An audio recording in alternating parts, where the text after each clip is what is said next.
ఈ రోజుల్లో చాలా మంది దైవజనులు ప్రార్థిస్తున్నప్పుడు మనుషులు కింద పడిపోతున్నారు.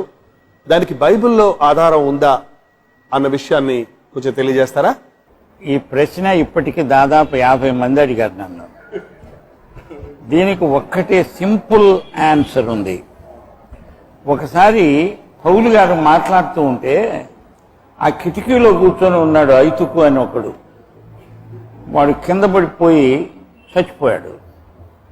అప్పుడు పౌలు వెళ్ళి అతన్ని లేపాడు. అంటే అతడు పడిపోతే పౌలు లేపాడు, కానీ పడగొట్టి లేపలేదు కదా.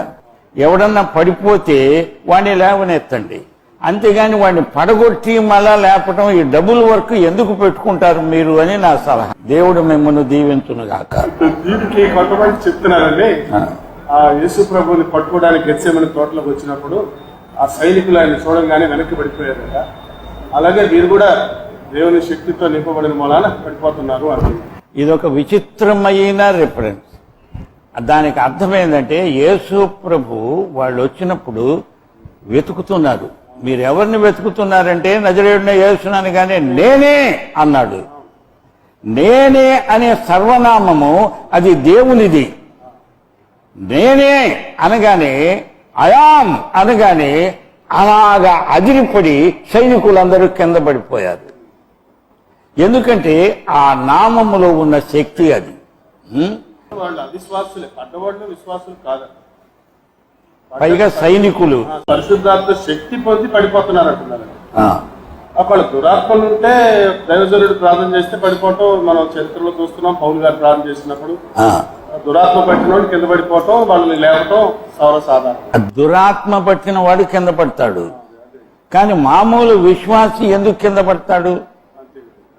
ఇప్పుడు ఏంటంటే అతన్ని కింద పడగొట్టి లేపడము అనే ఉద్యమం కొంతకాలం కిందట ఆరంభమైంది. అది ఏంటంటే పడగొడితే నాలో దేవుని శక్తి ఉన్నది అని. పడగొట్టడంలో లేదు దేవుని శక్తి, పడిపోయిన వాడిని లేపడంలో ఉన్నది దేవుని శక్తి. ఒకవేళ నీవు పడిపోతే నేను వచ్చి లే అని లేపుతా. పేతురత్త జ్వరంతో పడి ఉన్నది, అవునా? అంతేగాని యేసు ప్రభు వచ్చి ఓ పేతురత్త నీవు పడిపోమ్ము అని పడిపోయిన తర్వాత లెమ్ము అని అనలా. అంచేత ఆమె అప్పటికే పడిపోయింది. పడిపోతే ఆయన చేయిచ్చి లే అని అన్నాడు, అంటే లేచింది. బైబిల్ అంతటా కూడా యేసు ప్రభు పడిపోయిన వారిని లేపడానికి వచ్చినట్టే చెప్పబడింది. చచ్చిన వాళ్ళను బ్రతికించడానికి వచ్చాడు. అంతేగాని చచ్చిందాక ఎందుకు ఇప్పుడే నేను చంపుతా ఇప్పుడే బతికిస్తానంటే చెట్టు చివరికి అభాస పాలైపోతాం. అందుకని ప్రభువును మహిమపరచడానికి పడిపోయిన వాళ్ళని లేపుదాం రండి.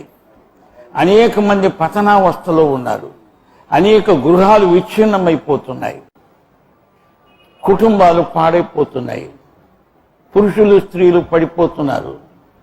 యువతీ యువకులు కూడా ముఖ్యంగా ఈ వెబ్సైట్ వచ్చాక అందులో ఏవేవో కెలుకుతున్నారు, ఏదేదో చేస్తున్నారు, తల్లిదండ్రులకు గుండె కోత తెచ్చి పెడుతున్నారు, అంత పడిపోతున్నారు. వాళ్ళని లేపుదాం. మళ్ళా ఈ డబుల్ ప్రాసెస్ ఎందుకు అని ప్రేమతో నేను హెచ్చరిస్తున్నాను. దేవుడు మిమ్మను దీవించునుగాక.